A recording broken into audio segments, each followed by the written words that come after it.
As the US election enters its final stages, Donald Trump and Joe Biden are honing in on the battleground states that could decide the result. The president is trailing in all the key polls, but his energy is undiminished. He's held 5 rallies across 5 states and is confidently telling his supporters he will win. His Democratic challenger is focused on Pennsylvania. We have 2 correspondents on the campaign trail tonight. Catherine Diss is following Joe Biden. But first, let's go to David Lipson in Florida, one of the states Donald Trump is targeting. Not the freezing winds of Michigan. It's a little tough out here. Nor the surge in COVID cases everywhere can stop the Trump campaign blitz of America's battleground states. I love you too. If I didn't, I wouldn't be standing here because it's freezing out here. From Michigan to Iowa, North Carolina, and Georgia. And way down south to the tropical heat of Miami, Florida. Wow, what a crowd. Where the crowd chanted for him to fire his top infectious disease expert mid-pandemic. Don't tell anybody, but let me wait till a little bit after the election. Donald Trump is dancing to Election Day, determined to defy the polls and conventional wisdom once more. If he does prevail in Florida, this will be part of the story. Latinos coming out in force, prepared to face long lines to ensure their vote counts. Who did you vote for today? For Donald Trump. For Donald Trump. For Donald Trump. You like Donald Libertad, respeto, economía. She said respect, freedom and economy, and I say life. These Cuban Americans escaped the Castro regime. Now they've fallen in with Donald Trump. Because he is against communism, and that's basically why we love him. A few kilometres away, a different beat aimed at getting more African Americans to the polls. But there are no lines of voters here, and that's got Democratic strategists worried about a soft turnout in the black community. People feel like it's not going to have an impact regardless of who they vote for.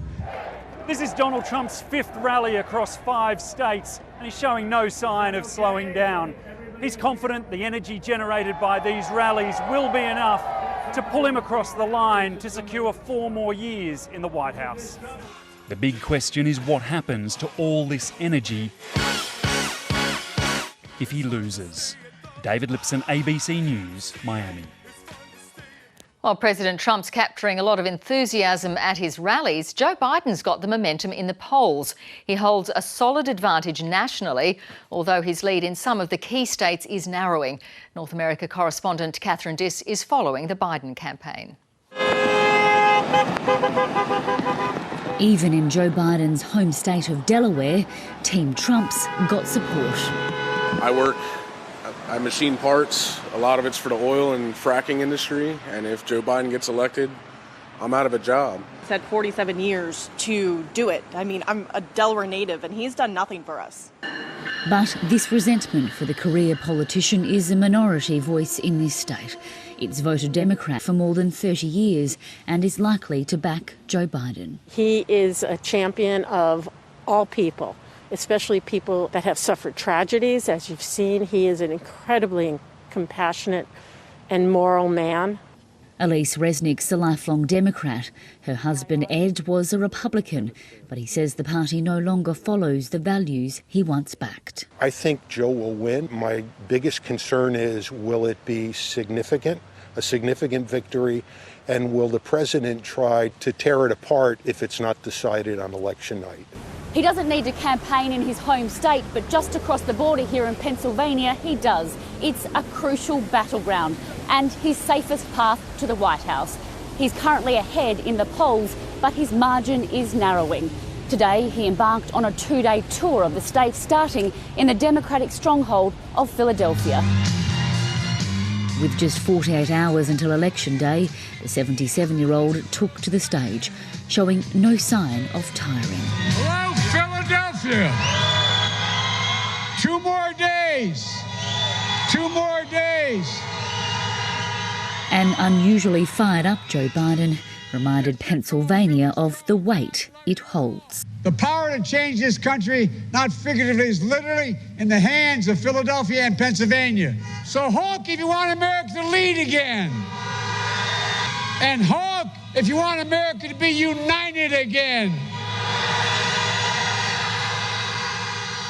The polls still show Joe Biden should be able to end the Trump presidency, but he has to maintain the energy against a relentless campaigner. Catherine Diss, ABC News, Pennsylvania.